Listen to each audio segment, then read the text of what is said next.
I'm interested in it, but only insofar as they participate in the various UEFA tournaments or every 4 years in the World Cup. I just don't know enough about them, and also, like too many Americans, I'm linguistically hampered. I am very much a one-language person. And I got interested in football in England when I lived there. And by the way, I'm glad you said I'm interested in Premier League, because unless things go very well the next 3 weeks, the club I support is going to be relegated from the Premier League. Which one? West Ham United. West Ham United. Which is, I think, to put it mildly, has had a very bad season. Anyway, do you have any idea about the Turkish football?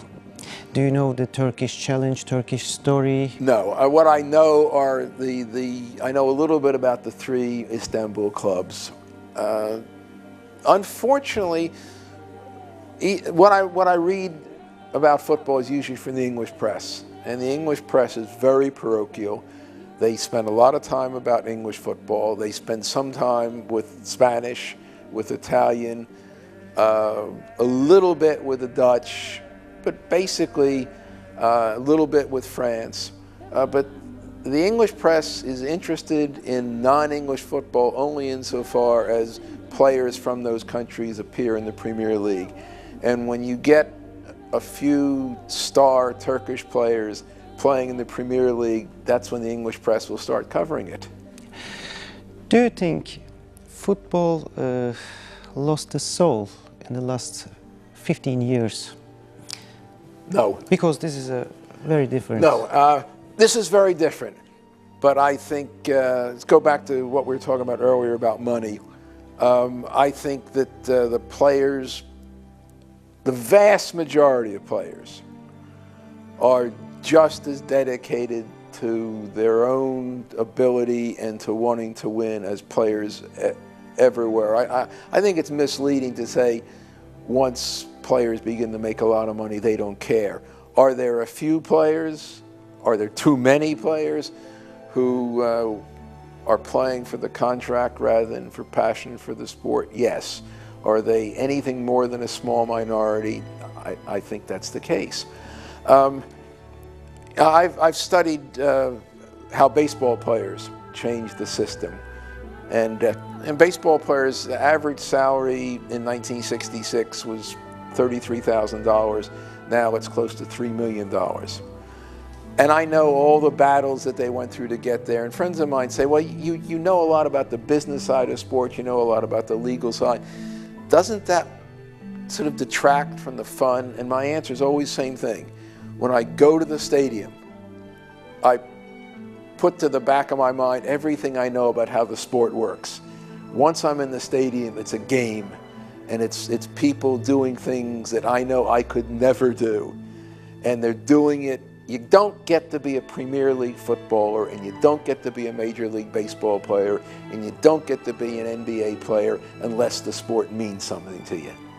What about football in the United States? It's Major League, I think, in my opinion, every year improved.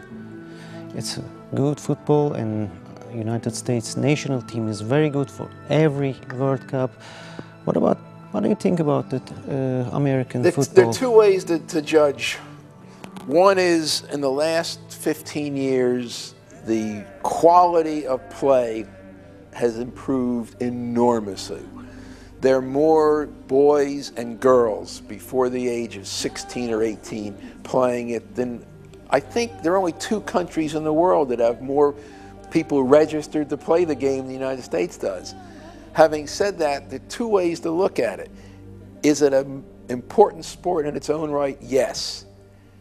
Is it going to be as important as the other 3 major U.S. sports? No. And I think there's a simple reason for that. Is baseball, football, and basketball, my Canadian friends will hate that I don't include hockey, but baseball, football, and basketball had a 100-year head start. And if you look at the American sports calendar, baseball starts in April and goes through to the end of October. American football starts in September and runs through February. Basketball starts in November and goes to June. where is there a place to fit soccer in where it's not competing with a sport that already has an enormous popularity? The Major League Soccer, and has an economic structure that most leagues in the world would be very happy to have. I mean, I think the average attendance in the MLS is either the 4th or 5th largest of any football league in the world. But when critics look at it, they say, but it doesn't compare with American football, or it doesn't compare with basketball. Well, it's never going to compare with it. Take it for what it's worth. And I was in South Africa. I was at a party at the U.S. Consul General in Cape Town when Landon Donovan scored the goal in the 93rd minute to put the U.S. into the elimination round. And seeing people go crazy in celebration, you can't any longer convince me that Americans don't care about soccer.